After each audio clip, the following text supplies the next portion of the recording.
वाष्पीकरण या इवापोरेशन। क्या आपने कभी सोचा है कि पदार्थ की अवस्था बदलने के लिए ऊष्मा देना या दाब बदलना आवश्यक है? बिना क्वथनांक पर पहुंचे भी क्या कोई द्रव वाष्प में बदल सकता है? जैसे गीले कपड़े धूप में सूख जाते हैं क्योंकि पानी वाष्प बनकर उड़ जाता है। ऐसा इसलिए होता है क्योंकि हम जानते हैं कि हमेशा पदार्थ के कण गतिशील होते हैं और कभी रुकते नहीं। द्रवों में सतह पर स्थित कणों के कुछ अंशों में इतनी गतिज ऊर्जा होती है कि वे दूसरे कणों के आकर्षण बल से मुक्त हो जाते हैं।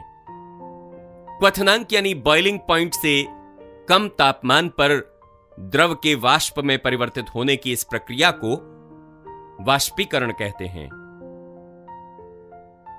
हम वाष्पीकरण को प्रभावित करने वाले कारकों के बारे में पढ़ेंगे।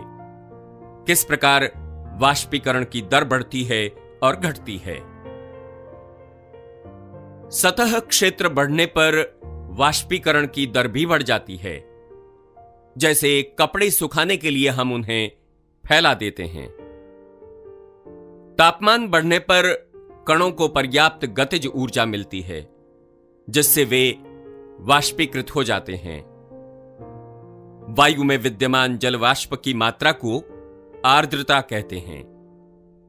किसी निश्चित तापमान पर हमारे आसपास की वायु में एक निश्चित मात्रा में ही जल वाष्प होता है। जब वायु में जल कणों की मात्रा पहले से अधिक होगी तो वाष्पीकरण की दर घट जाएगी। तेज हवा में कपड़े जल्दी सूखते हैं। इसका कारण है कि तेज वायु होने से जल वाष्प के कण वायु के साथ उड़ जाते हैं जिससे आसपास के जल वाष्प की मात्रा घट जाती है।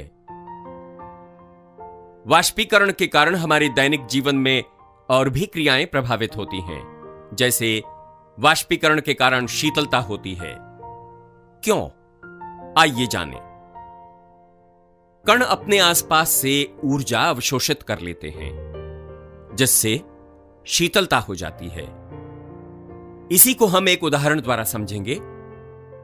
जब हम एसीटोन को अपने हाथ पर गिराते हैं, इसके कण हाथ से या आसपास से ऊर्जा प्राप्त कर लेते हैं और वाष्पीकृत हो जाते हैं जिससे हाथ पर शीतलता महसूस होती है।